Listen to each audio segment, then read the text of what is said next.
Hey everybody, another live feed from Skinny Sticks Maple Syrup, and we've got Eli Joya tonight testing the syrup for us and running the show.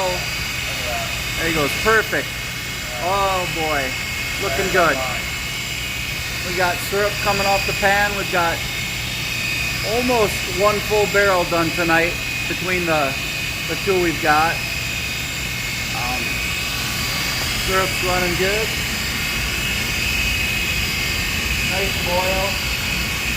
We've got our damper set perfectly. We're keeping our heat up here in the hood.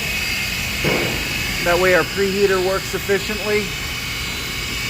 Yesterday when we started out, we had a couple of issues.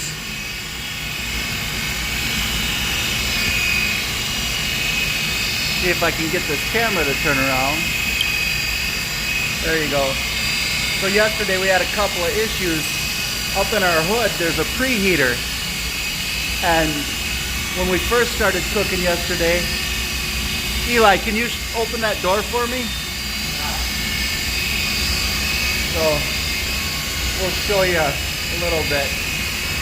So that's our preheater, and the steam that we keep on the hood keeps it very hot.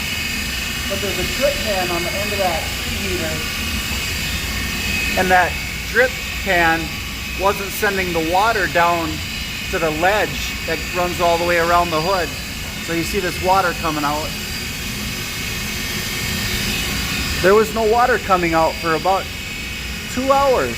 And I'm like, what is going on? The cooker really wasn't cooking fast. Sorry, it got you right up in my face. And thankfully Matt Scooby was here, and I said, something's wrong with this cooker. And he hopped up in there and looked, and he figured it out right away. Let me turn you around again. We have 15 barrels done. By the end of the night, we should have 17 barrels for the year. At back of our sink. The guys built this in a little less than a day, and then the Joya family came over and stained it for us. But we picked up the 3-basin sink up in Minneapolis. Had to buy a new faucet and sprinkler system there. But that's where we clean all of our utensils and tools so we can stay legal. Oh, let me get a shot of that flowing in. The syrup's coming out really nice and light tonight.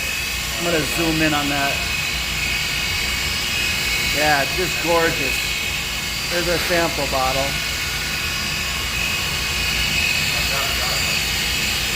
What's that, Eli? Oh, so yeah, the one he's bringing over to show in a comparison was the first barrel that we cooked off yesterday when we were having some issues. We were just reboiling all the water we were boiling off that was coming to condensate on the inside of that hood. And that made the difference between making that dark syrup and this nice medium amber, almost golden. So, thanks, Eli. Filter press is running well. We blew filter papers for like the first couple of days until I figured out we can't be sending at 120 psi. This is the RO system. I think I showed you a little bit yesterday. Right now we're only concentrating our sap up to about 6 or 7%. We've got 3 3/4 gallons of concentrate going upstairs and 7 1/4 going outside to our water tank. It's a very simple machine to operate. These valves here control your flow and your concentrate and your recirculation. Some of the main things to watch for on this machine is this high pressure gauge. The machine is capable of running up to 540 psi. We try to run it right around 375 when we start up. It seems to be a sweet spot, which allows the machine to really run forever. We ran for 24 hours one day with this machine. Now the other gauge here that you have to keep an eye on, see if I can zoom in for you. that gauge, as soon as you fall below 15%, that means you have to change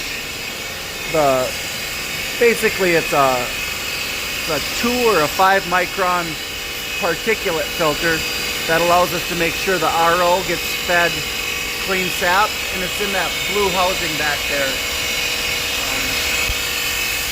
There you go.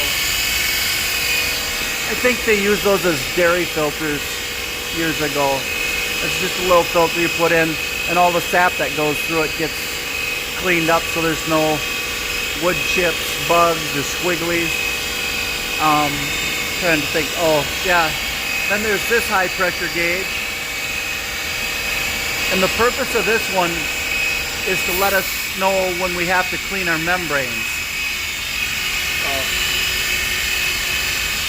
Whenever the difference between that first high pressure gauge and this second high pressure gauge is greater than 15 psi, it means your membranes are fouled and you have to run a cleaning, which is basically a soap and then an acid and another soap with a microlux to condition the membranes. And then you have to do about a 200 or 300 gallon flush between each of the cleanings, the soap that you put in or the acid.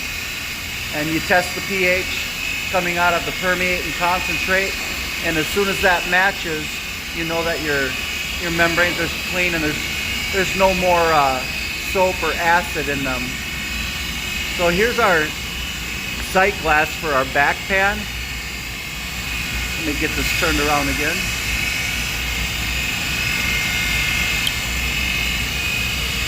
So that lets us know how deep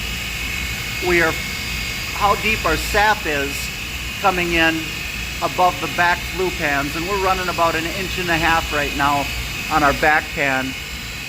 The lower you run, the more water you can evaporate off, but you don't want to get too low or you'll burn up your pans. And this is the float that controls the back pan. It's sitting right next to the water drain by the hood. And then our second sight glass is up here. We're running that also at about 1.5 inches. It's allowing us to make a nice medium amber syrup. But as you can see, we're running about 1.5 inches on there, and that one is controlled by this float bowl. So I don't think I showed anybody where our sap comes in. Maybe tomorrow I can do a live stream, show you one of our trucks coming in, but we have a tank upstairs that holds 660 gallons, and it gravity feeds down right to there where it goes in the preheater, and then once it comes through the preheater, it comes down through, as I turn around here. So it comes up there and it gets fed into the preheater in the hood of our evaporator.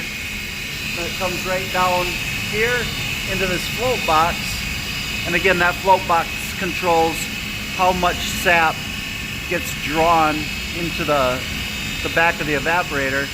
We're evaporating off about 4, maybe a little bit more, but roughly 4 gallons of water a minute with this machine right now.